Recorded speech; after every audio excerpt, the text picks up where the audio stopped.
वर पक्ष के आभूषणों से विभूषित शिवा की निरांजना, कन्यादान के समय वर के साथ सब देवताओं का हिमाचल के घर के आंगन में विराजना तथा वर वधू के द्वारा एक दूसरे का पूजन।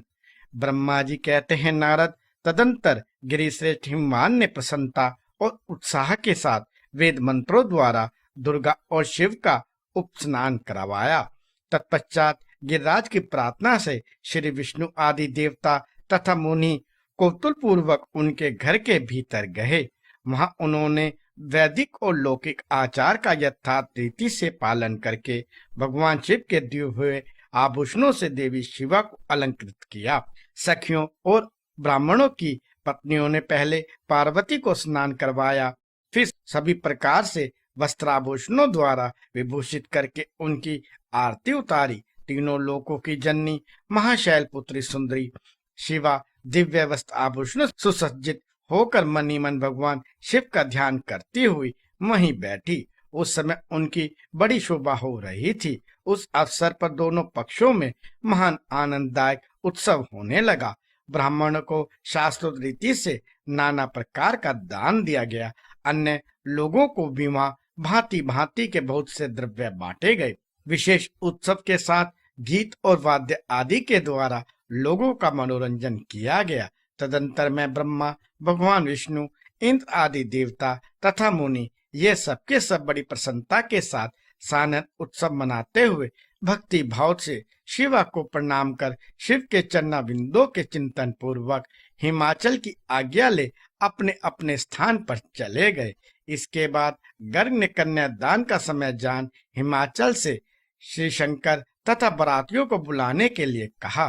फिर तो बाजे बजने लगे। हिमाचल के मंत्रियों ने जाकर वर और बरातियों से शीघ्र पधारने के लिए प्रार्थना की। वे बोले, कन्यादान के लिए उचित समय आ गया है, अतः आप लोग शिव मंडप में पधारे। तदंतर भगवान शिव को सुंदर वस्त्र आभूषणों से सुसज्जित करके ऋषभ की पीठ पर बिठाया गया और जय बोलते हुए सब लोग चले। भगवान शंकर को आगे करके बाजे बजाते हुए कौतुक करते हुए सब बराती हिमालय के घर को गए। हिमाचल के भेजे हुए ब्राह्मण तथा श्रेष्ठ पर्वत कौतूहल पूर्वक शंभू के आगे आगे चलते थे। भगवान के मस्तक पर बहुत बड़ा छत्र तना हुआ था। सब ओर से उन्हें चवर डुलाया जाता था और वे महेश्वर चंदोवे के नीचे होकर चलते थे। मैं विष्णु, इंद्र और लोकपाल आगे रहकर उत्तम शोभा से सुशोभित हो रहे थे। उस महान उत्सव के समय शंख, भेरी, पटा, आनक और गोमुख आदि बाजे बारंबार बज रहे थे। उन सब के साथ जगत के एकमात्र जीवन बंधु भगवान शिव परमेश्वरोचित तेज से संपन्न हो यात्रा कर रहे थे। उस समय समस्त देवेश्वर उनकी सेवा में उपस्थित हो बड़े हर्षोल्लास के साथ उन पर फूलों की वर्षा करते थे। इस प्रकार पूजित और बहुत सी स्तुतियों द्वारा प्रशंसित हो परमेश्वर शिव ने यज्ञ मंडप में प्रवेश किया। वहां श्रेष्ठ पर्वतों ने शिव को वृषभ से उतारा और महान उत्सव के साथ प्रेम पूर्वक उन्हें घर के भीतर ले गए। हिमालय ने भी घर में आए हुए देवताओं सहित महेश्वर को विधि पूर्वक भक्ति भाव से प्रणाम करके उनकी आरती उतारी।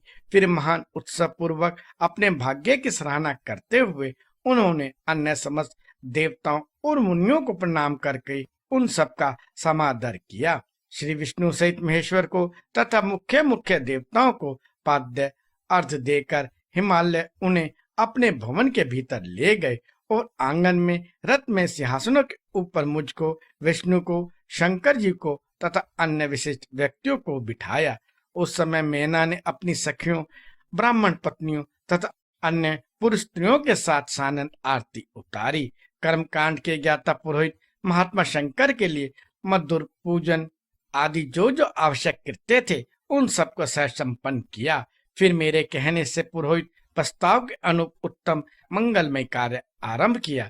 इसके बाद हिमालय ने अंतर्वेदी में जहाँ समस्त आभूषणों से भूषित उनकी कृशांगी कन्या वेदी के ऊपर विराजमान थी, वहां मेरे और श्री विष्णु के साथ महादेव जी को ले गए।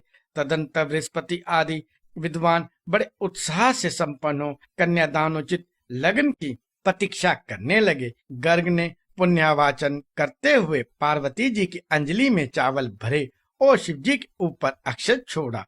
परम उदार सुमुखी पार्वती ने दही, अक्षत, कुश और जल से वहां रुद्रदेव का पूजन किया, जिनके लिए शिवा ने बड़ी भारी तपस्या की थी।